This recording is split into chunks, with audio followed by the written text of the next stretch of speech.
Welcome to Workplace Psychology with Dr. Martha Grajdek. I'm Dr. Martha Grajdek. This podcast examines a wide variety of work-related issues through the lens of industrial and organizational psychology.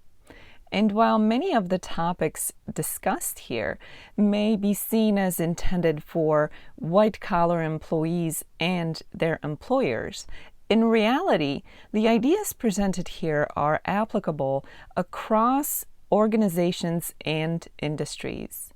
Additionally, many of the topics discussed here may be applicable outside of the workplace. I encourage you to examine what's presented here, apply what makes sense to you, and simply discard the rest. Today's technology allows us to connect with one another across the entire world and collaborate as close-knit teams within an organization. Despite such conveniences, global teams are not without their challenges. Today we'll take a look at cross-cultural challenges for global teams. Globally distributed teams can find themselves stumbling over a number of different things. Beyond the physical distance, there are other things to consider, such as time zones, for example. But we also have to consider things such as cultural differences, what is expected and what is acceptable. This can be a special challenge for those leading global teams. However, team members are not exempt from such challenges. One of the first things that is absolutely critical for everyone to understand is that when we have global teams and culturally diverse teams, there absolutely will be differences. There will be communication differences, for example, communication styles and expectations. There will likely be differences in feedback styles, and even things such as meeting etiquette may very well differ across cultures. And although sometimes global teams will come together in one physical space, oftentimes they meet virtually with the use of technology. While an organization has the ability to greatly standardize whatever technology is used within their organization, it's important to remember that there will likely be factors that come into play that may be unique for different areas around the world. Such factors may, therefore, affect how well that technology works and how readily available it is for all the team members at any given time. When we work with teams where team members are located across the globe, it's important to have certain workflow understanding and standards in place. Something as simple as handing off work to another team member may become unexpectedly complicated when working across the globe. It's important that the organization have specific procedures in place just for this event, or the event of handing off work. Something like different time zones can make handing off work and expectations and deadlines become tricky quite quickly. One way to avoid confusion may be, for example, to have an expectation of a task being completed within, let's say, 24 hours or 48 hours of when it's handed off to another team member, rather than naming a time and leaving people to guess what time zone they should consider when trying to adhere to a deadline.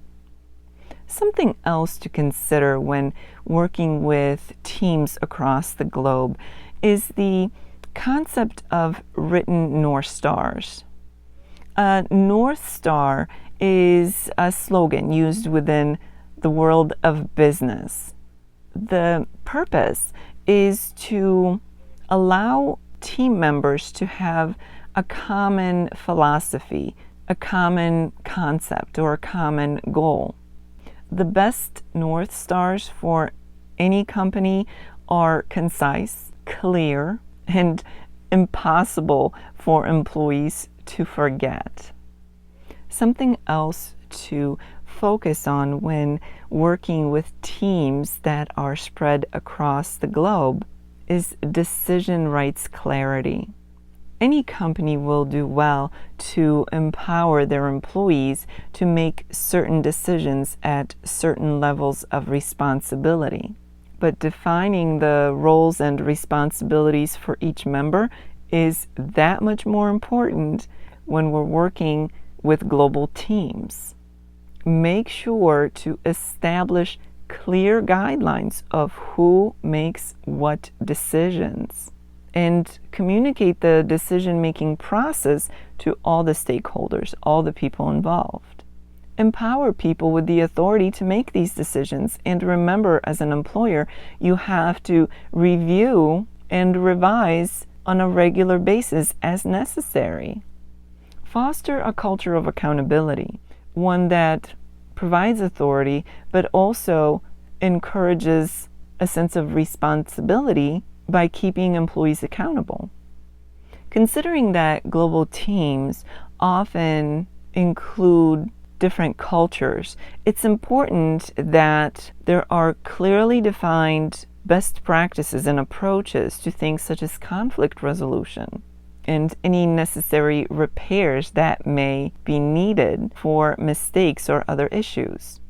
This is where cultural interpreters may be required, especially for culturally diverse teams. Establishing certain team rituals can be particularly beneficial for global teams. Things such as rotating schedules so that everyone on the team gets to have a meeting during their prime business hours. Remember, not everybody wants to get up at 2 in the morning to have a meeting with their colleagues across the globe. So giving everybody an opportunity to have a meeting happen in their time zone is a fair way to rotate meetings within a global or international team. Doing things such as spotlighting a country. If, for example, a meeting is focused at a specific country's time zone, why not take some time to spotlight that country and that culture? It's a learning opportunity for everyone within the meeting, and also it's an opportunity to bring the team closer together by highlighting its richness and diversity. Document what works and learn from what doesn't work. A good way to start is for managers to create a one-page team operating guide. It's important not to get too wordy, too long-winded. So a one-page document can be exactly right for this kind of purpose. On it, highlight things like language norms, response times, and decision responsibilities. As this episode comes to an end, let's review what was discussed. Global teams can be riddled with all kinds of challenges, especially when it comes to teams where a variety of cultures come together. Cross-cultural collaboration is something that has to be intentional, thought out, and organized.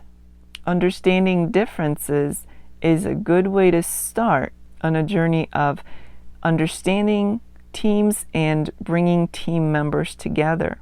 Clearly defining procedures and expectations is key. A North Star as a common philosophy or a common goal can be tremendously helpful for a global cross-cultural team.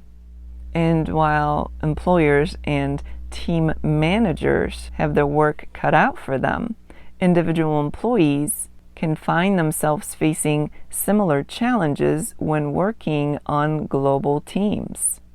This is why everyone has the responsibility to contribute in a way that enhances the experience and the environment for everyone. As the week unfolds, I invite you to consider your own team, whether you are part of a team or you are leading a team. Is your team a global one?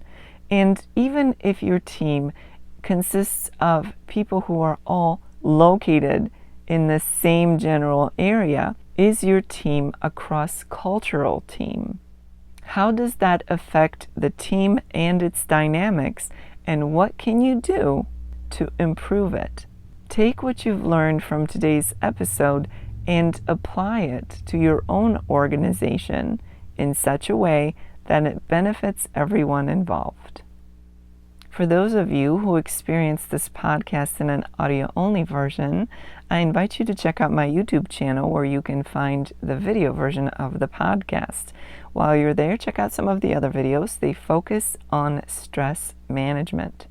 Stress Free with Dr. G can be found on YouTube, as I mentioned, and the link for that is in the description below. Thank you for joining me today. Please subscribe to this podcast. I look forward to seeing you here again next time. Until then, I wish you joy and well-being.